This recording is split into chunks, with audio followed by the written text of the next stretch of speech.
Hi guys, welcome to the channel. Today's story is about a love triangle, titled CEO and his wife falls in love with the assistant. If you liked the content, please subscribe, like, and leave a comment on your thoughts of the story. Now let's get to it. 3, 2, 1. They say you shouldn't mix business with pleasure, especially not when your boss is a billionaire tech CEO and his fiancée can't stop looking at you like you're the one she really wants. My name is Ava Martin, and I'm the executive assistant to Nathan Blake, founder and CEO of Stratus Tech. He's brilliant, intimidating, and constantly on the edge of some billion-dollar acquisition. My job is to keep his life from falling apart. I manage his time, solve problems before they even exist, and ensure that everything runs smoothly behind the scenes. I'm calm under pressure, invisible in a room full of egos, and excellent at fading into the background. I've built my entire professional identity on being composed, competent, and emotionally detached. Until she walked in. Her name is Elena. The first time I saw her, she was walking beside Nathan into the office on a Monday morning looking like she belonged in a magazine spread, not a boardroom. She was tall and elegant, with long dark hair and a confidence that made people step aside when she entered a room. She wore a white blouse that looked softer than silk, black heels that echoed across the tile, and a small gold necklace shaped like a crescent moon. Nathan introduced her like he was showing off a new piece of art. "This is Elena," he said, smiling. "My fiancée." I stood and offered my hand. "It's nice to meet you." She didn't shake it. Instead, she looked at me, really looked at me. Her eyes scanned my face with a quiet intensity, as if I were a puzzle she couldn't wait to solve. "She's the reason this place doesn't fall apart," Nathan added with a chuckle, gesturing toward me. Elena finally smiled, but not at him, at me. That was the beginning. Over the next few weeks, she started appearing more often. At first, it was always with Nathan, board meetings, lunch drop-offs, or just swinging by to say hi. But then she started coming on her own, sometimes under the pretense of delivering something Nathan had forgotten. Other times, no excuse at all. She'd just stroll in with that effortless grace and ask if I wanted coffee, or mention a new restaurant she'd heard about, or comment on my necklace, my dress, my hair. At first, I chalked it up to friendliness.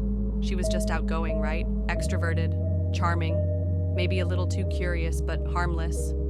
Until one night. I was working late, trying to finalize logistics for an upcoming investor meeting. It was nearly 9 p.m. when I stepped into the elevator, exhausted and craving sleep. The doors started to close, but a manicured hand reached in to stop them. Elena stepped inside. I felt my pulse quicken.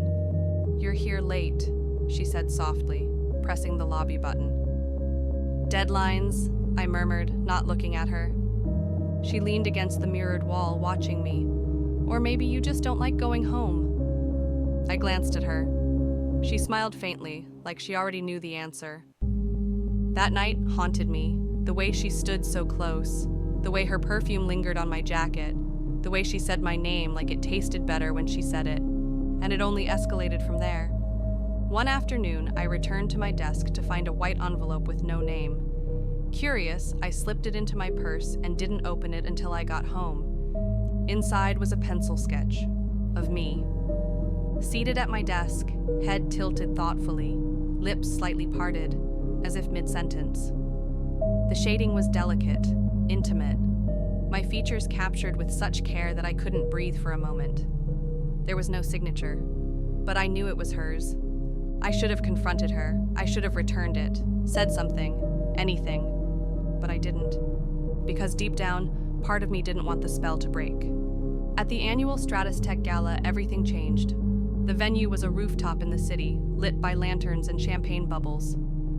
I wore a simple navy dress and tried to blend in. Nathan was busy charming venture capitalists and shaking hands with people whose names he wouldn't remember. I slipped out to the balcony, needing air, needing quiet. That's when she found me. "You clean up well," she said from behind me. I turned to see her in a black satin dress, her hair pinned up in soft waves.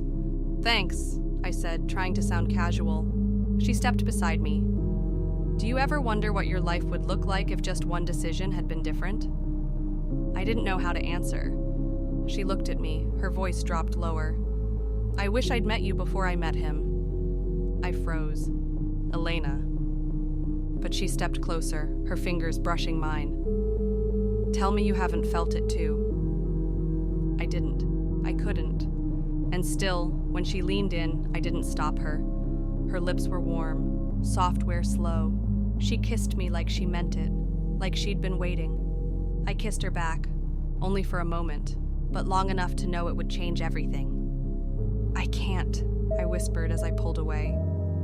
I know, she said, but I had to know if it was real. The next morning, I expected everything to unravel. I expected Elena to come clean, or for Nathan to fire me, or for some consequence to come crashing down.